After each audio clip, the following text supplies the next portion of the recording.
কচুরলতিটা এভাবে একবার হলো বাসায় রান্না করে দেখবে। যারা কচুরলতি খায় না তারাও তোমার হাত চেটেপুটে খাবে এবং পাতিল চেটেপুটে খাবে। এটা এত মজার একটা রেসিপি, একদম কম মশলায় দারুণ স্বাদে।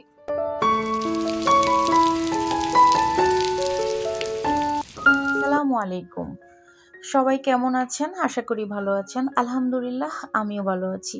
আমি লামিয়া ব্লগস বাই ইউটিউব চ্যানেলের পক্ষ থেকে লামিয়া বলছি। আজকে আবারও চলে আসলাম তোমাদের সাথে খুবই কমন একটা রেসিপি শেয়ার করতে। তবে কমন হলো কিন্তু আনকমন ভিডিওটা।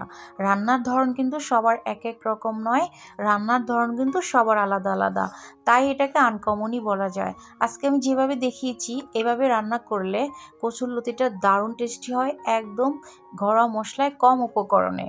পাশাপাশি রয়েছে কচুরলতি কিভাবে মাত্র 2 থেকে 3 মিনিটের মধ্যে পরিষ্কার করে খুব তাড়াতাড়ি 10 মিনিটের মধ্যে রান্নাটা সেরে নিতে পারবেন। সব কিছু আজকে ভিডিওতে পেয়ে যাবেন। আমি এখানে 1 কেজি পরিমাণ লতি নিয়েছি। আমার লতিগুলো ছিল বেশ মোটা, আর এই ধরনের মোটা লতি রান্না করলে খুব তাড়াতাড়ি সিদ্ধ হয়ে যায় এবং খেতে খুব ভালো লাগে। তা আমি লতিগুলো ছিলে নিব। তার জন্য প্রথমে এই যে বড় বড় উপরের যে খোসাটা আছে সেটা আমি ছাড়িয়ে নিচ্ছি হাত দিয়ে। ছাড়িয়ে নেওয়া শেষ। এখন হচ্ছে আমি এই লতিগুলোকে ছিলবো। অনেকেই লতি ছিলার কারণে লতি খেতে চায় না, কিন্তু অনেকে কি এই টেকনিকটা জানে না। যারা জানেন না তাদের জন্য আজকের এই ভিডিওটা অবশ্যই ফলো করবেন। খেয়াল করবেন, যদি ভিডিও ভালো লেগে থাকে একটা লাইক কমেন্ট শেয়ার করে দিবেন। এই যে আমাদের এই ধরনের পাতিল মাজনি কিন্তু সবার বাসায় থাকে।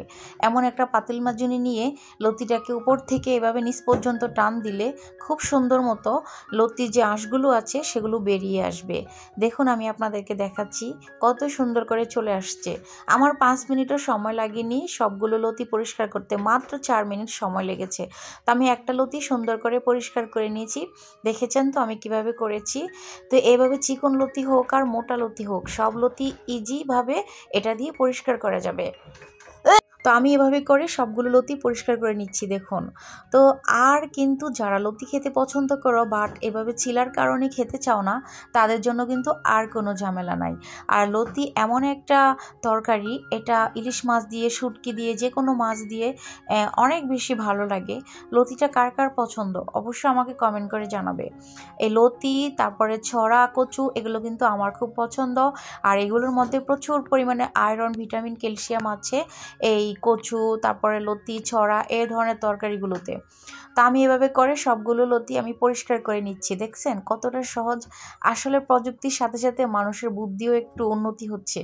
হ্যাঁ, তো অবশ্যই এভাবে করে আপনারা লতিগুলো পরিষ্কার করে নিতে পারবেন। তো মাশাআল্লাহ, কত সুন্দর সাদা দবদবে করতেছে আমাদের লতিগুলো।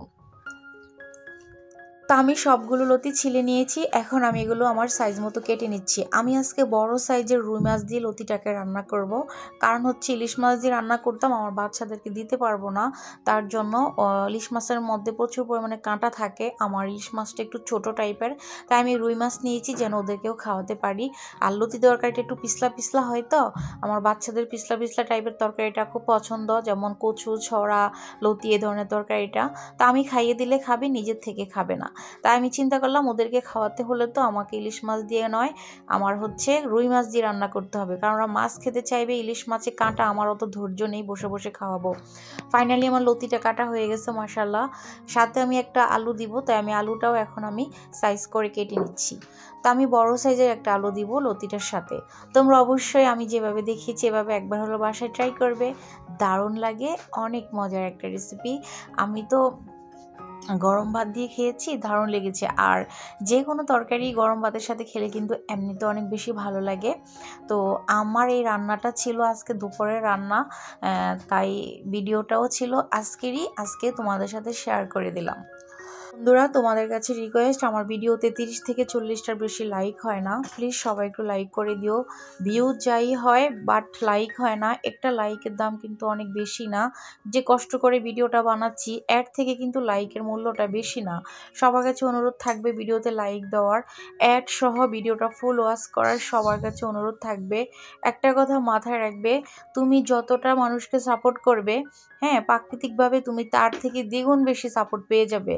ভিতরে হিংসা না রেখে সবাই এগিয়ে যাওয়ার চেষ্টা করব ইনশাল্লাহ। তো আমি আলু এবং লতি একসাথে করে ধুয়ে নিব এখন। তো অনেকে আছে লতিটা চুলকানোর কারণে খেতে চায় না, বলে যে লতি খেলে গলায় চুলকায়। এটা একটা আন্তাজি কথা। যদি রান্নার টেকনিক ভালো থাকে অবশ্যই লতি রান্না করলে গলা চুলকাবে না। তার আগে হচ্ছে আপনারা লতিটাকে এভাবে লবণ দিয়ে প্রায় 2 থেকে 3 মিনিটের মতো কষলিয়ে লতির ভিতরে যে একটা পিছলা ভাব আছে দেখবেন, কষ বের হবে, এই কষটাই মূলত আমাদের গলাটাকে চুলকায়। এভাবে লবণ দিয়ে ডলে পরিষ্কার করে নিলে আর চুলকাবে না। তো আমি লতি ধুয়ে পরিষ্কার করে নিয়েছি। আর এখানে হচ্ছে আমি রুই মাছটাকে ভেজে নিচ্ছি, হলুদ আর লবণ দিয়ে ম্যারিনেট করা ছিল, এখন আমি এটাকে ভেজে নিচ্ছি। তো আমি এই 5 পিস মাছ দিয়ে, সাথে আছে একটা কল্লা, মাছের কল্লা। তো আমি রান্নাটা করব। তো আমি মাছটাকে একদম মচমচে করে ভেজে নিব, যেহেতু লতি দিয়ে রান্না করব মাছটা একটু কড়া ভাজা করলে বেশি ভালো লাগবে। তো আমি যে লবণ দিয়ে লতিটাকে কষলে ধুয়ে নিয়েছি আপনারা দেখেছেন, অবশ্যই কাজটা করবেন। একটুও লতি খেলে গলা চুলকাবে না, মনে হবে আপনি শাপলা খাচ্ছেন, ডাঁটা খাচ্ছেন, মানে অন্য তরকারি খাচ্ছেন এরকম মনে হবে। তো আমার মাছটা ভাজা হয়ে গেছে, এখন আমি মাছ ভাজা কড়াইয়ের মধ্যে আর একটু তেল দিয়ে পেঁয়াজ দিয়ে দিয়েছি। এখন এখানে আমি রেসিপিটা রান্না করব। তো সাথে থাকো, দেখতে থাকো।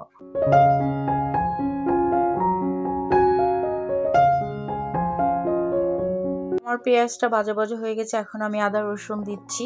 এখানে আমি আদা দিলাম, রসুন দিলাম, তারপরে হচ্ছে জিরা বাটা, ধনিয়া বাটা একসাথে ছিল, হলুদ, মরিচ, লবণ, তারপরে ধনিয়া গুঁড়া সব কিছু দিয়ে দিলাম।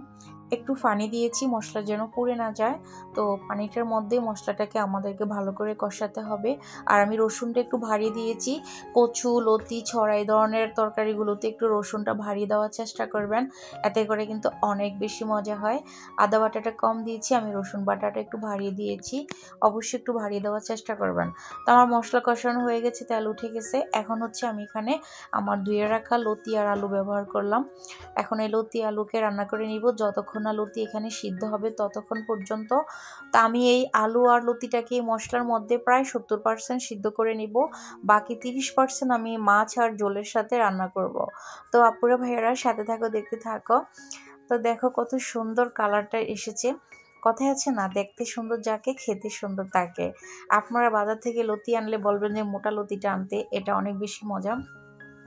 চিকন লতিটা একটা ঝামেলা, হ্যাঁ, মোটা লতিটা অনেক বেশি মজা। আমি লতি খেলে কিন্তু মোটা লতিটা আনতে বলি, এটা অনেক ভালো লাগে কাটতে, ধুইতে, রান্না করতে অনেক বেশি সুবিধা এবং রেসিপিটাও ভালো হয়, মজা হয়। তো আমার রান্নার তরকারিটার লুকটা কেমন দেখাচ্ছে অবশ্যই কমেন্ট করে বলবা তোমরা। মাশাআল্লাহ, খুব বেশি সুন্দর লাগতেছে।